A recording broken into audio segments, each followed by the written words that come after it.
Hi everybody.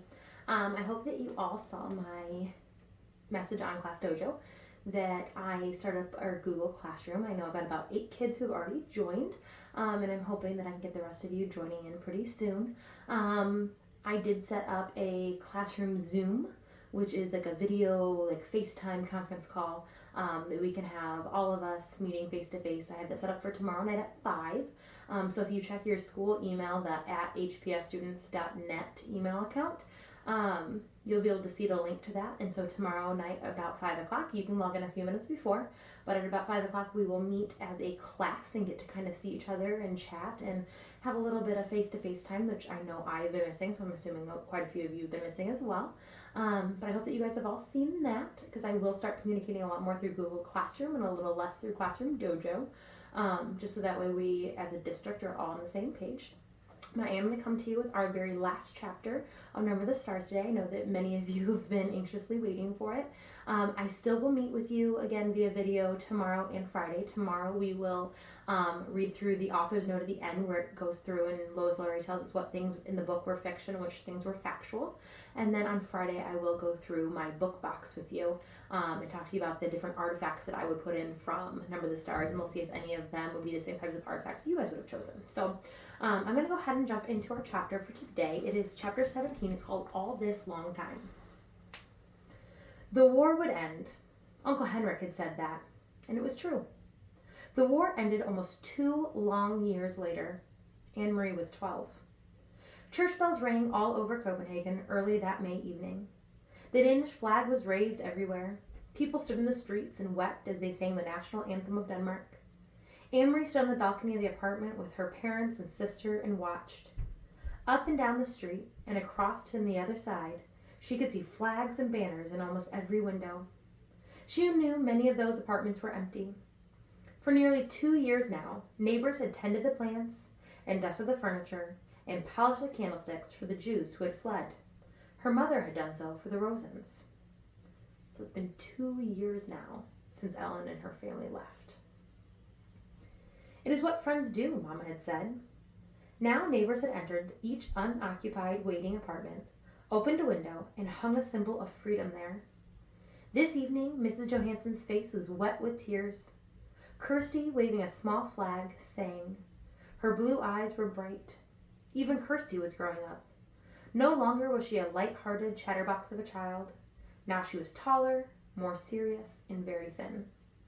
She looked like the pictures of Lisa at 7 in the old album. Peter Nielsen was dead. It was a painful fact to recall on this day, when there was so much joy in Denmark.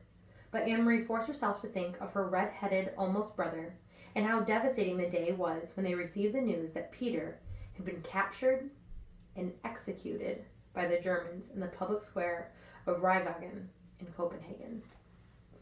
I have goosebumps. It is a horrible thing to have this happen, but remember, Peter knew the risks. That was part of the brave part of being in the resistance, is that if you were caught, you would either be jailed or executed. And so this is just the harsh reality of what would happen during this time. He had written a letter to them from prison the night before he was shot. It had said simply that he loved them, that he was not afraid, and that he was proud to have done what he could for his country and for the sake of all free people. He had asked in the letter to be buried beside Lise. But even that was not to be for Peter. The Nazis refused to return the bodies of the young men they shot at Ravhagen. They simply buried them there, where they were killed, and marked the graves only with numbers. So horrible. Not only did you lose somebody that you cared about, but you didn't even get to give them a proper burial or a funeral. Later, Anne-Marie had gone to the place where with her parents, and they had laid flowers there on the bleak, numbered ground. That night, Anne-Marie's parents told her the truth about Lisa's death at the beginning of the war. Remember, they told us earlier in the book that she had been in a car accident? I want to find out how Lise really died. She was part of the resistance too, Papa had explained. Part of the group that fought for our country in whatever ways they could. We didn't know, Mama said. She didn't tell us. Peter told us after she died. "Oh, Papa," Anne-Marie cried. "Mama, they didn't shoot Lise, did they? The way they did Peter in the public square with people watching?" She wanted to know it all, but wasn't certain that she could bear the knowledge. But Papa shook his head. "She was with Peter and others in a cellar where they held secret meetings to make plans. Somehow the Nazis found out and they raided the place that evening. They all ran different ways trying to escape. Some of them were shot," Mama told her sadly. "Peter was shot in the arm. Do you remember that Peter's arm was bandaged and in a sling at Lisa's funeral? He wore a coat over it so that no one would notice, and a hat to hide his red hair. The Nazis were looking for him." Anne-Marie didn't remember. She hadn't noticed. The whole day had been a blur of grief. "But what about Lise?" she asked. "If she wasn't shot, what happened?" From the military car, they saw her running and simply ran her down. "So it was true, what you said, that she was hit by a car." "It was true," Papa told her. "They were all so young," Mama said, shaking her head. She blinked, closed her eyes for a moment, and took a long, deep breath. So very, very young, with so much hope. Now, remembering Lise, Anne-Marie looked from the balcony down into the street. She saw that below, amid the music, singing, and sound of church bells, people were dancing. It brought back another memory, the memory of Lise so long ago, wearing the yellow dress, dancing with Peter on the night they announced their engagement.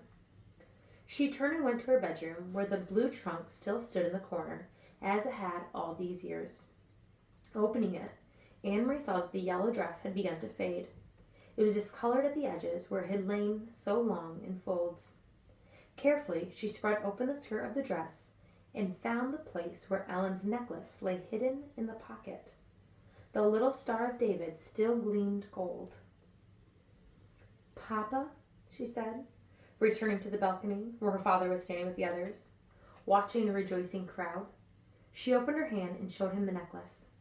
"Can you fix this? I've kept it all this long time." It was Ellen's. Her father took it from her and examined the broken clasp. "Yes," he said, "I can fix it. When the Rosens come home, you can give it back to Ellen. Until then," Anne-Marie told him, "I will wear it myself." And that's the end of our book. I know some of you are going to be sad that it ended there, but I absolutely love the way that it ended as well. I feel like we're left with that sense of hope. The war is over. The German Nazi soldiers have left Denmark. The Jewish families get to come home, which means Anne-Marie's friend Ellen and her family get to come home.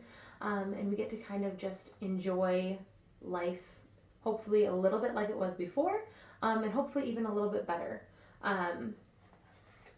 We'll talk more tomorrow, as I said, about what parts of this book were factual and which parts you think were made up.